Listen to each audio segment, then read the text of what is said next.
नमस्कार दोस्तों, हमारे YouTube चैनल पर आप सबका स्वागत है। आज हम जो लोक कथा सुनने जा रहे हैं, उसका नाम है कोढ़ी राजा।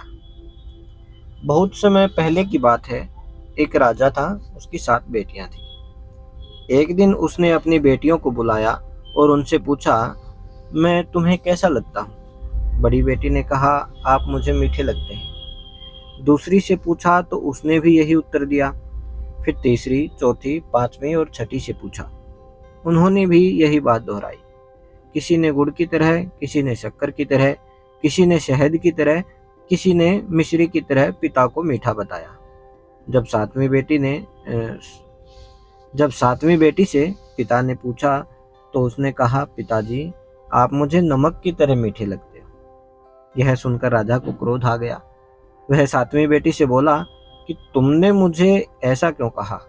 लड़की बोली, पिताजी, मैंने जो महसूस किया है वैसा ही कहा है। छोटी लड़की के मुख से ऐसा सुनकर राजा क्रोधित हो उठा। उसने अपने सेवकों को दरबार में बुलाया और आदेश दिया कि नगर के किसी कोढ़ी आदमी को उठा लाओ। सेवकों ने पूछा, महाराज, आप ऐसा क्यों कर रहे हैं? राजा ने कहा, मुझे अपनी छोटी लड़की की शादी उससे करनी है। राजा की बात सुनकर सब लोग चिंता में डूब गए। सभी मंत्रीगणों ने राजा को ऐसा अन्याय न करने की सलाह दी, लेकिन राजा ने उनकी एक न सुनी। सेवक कोढ़ी की खोज में निकल पड़े। तभी उन्हें पता चला कि किसी अन्य राज्य का एक राजा है, जिसके शरीर में एक साधु के शाप के कारण कोढ़ फूट पड़ा है। उसकी जरा सी भूल के कारण साधु महाराज क्रोधित हो उठे थे। उन्होंने राजा को शाप दिया था कि अपनी देह सौंदर्य का जिससे वह अभिमान करता है वह शीघ्र ही समाप्त हो जाएगा और वह कोढ़ी हो जाएगा। कोढ़ी हो जाने के बाद उसके ही दरबारियों ने उसे निकालकर जंगल में फेंक दिया था। सेवकों ने कोढ़ी राजा को जंगल से ढूंढ निकाला और उसे उठाकर अपने राजा के दरबार में ले आए। राजा ने अपनी सबसे छोटी बेटी का विवाह रस्मों रिवाज के साथ कोढ़ी राजा के साथ कर दिया। राजा की बेटी ने अपनी जरा भी उदासी प्रकट न होने दी। राजकुमारी राजमहल के वैभवपूर्ण जीवन को छोड़कर अपने पति को लेकर महल से बाहर निकल गई।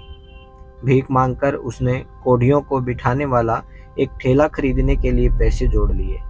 वह रोज उस ठेले में अपने पति को बिठाकर भीख मांगने जाया करती। एक दिन अपने कोढ़ी पति का कहा मानकर रानी उसे सरोवर के पास ठेले में बैठा छोड़कर भीख मांगने चली गई। कोढ़ी राजा ने देखा कि सरोवर में कुछ कौवे डुबकी लगा रहे हैं और हंस बनकर सरोवर से बाहर निकल रहे हैं। यह दृश्य देखकर वह हैरान हुआ। अचानक उसके दिमाग में एक विचार कौंधा और वह सोचने लगा कि क्यों न मैं भी सरोवर में डुबकी लगाऊं।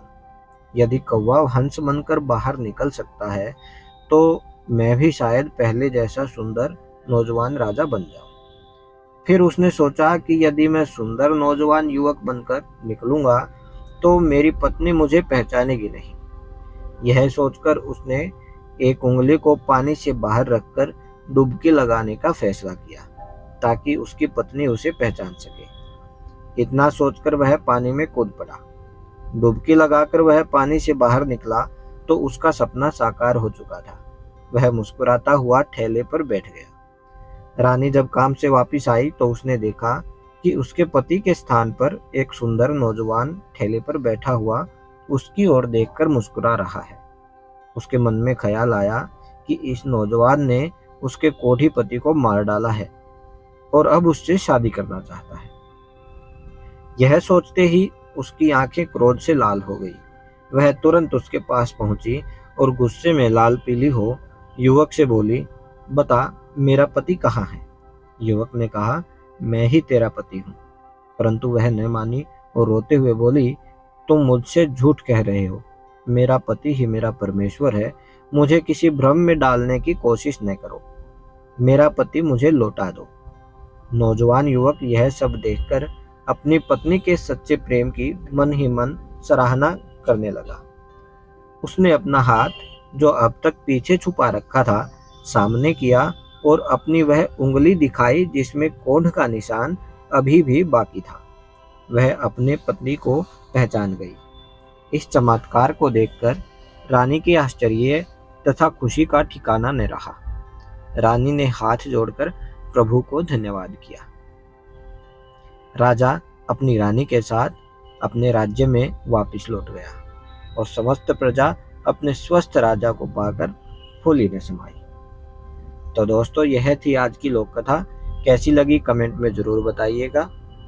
पूरी कथा सुनने के लिए आप सबका धन्यवाद। ऐसी ही लोक कथाएं सुनने के लिए हमारे चैनल को सब्सक्राइब करें और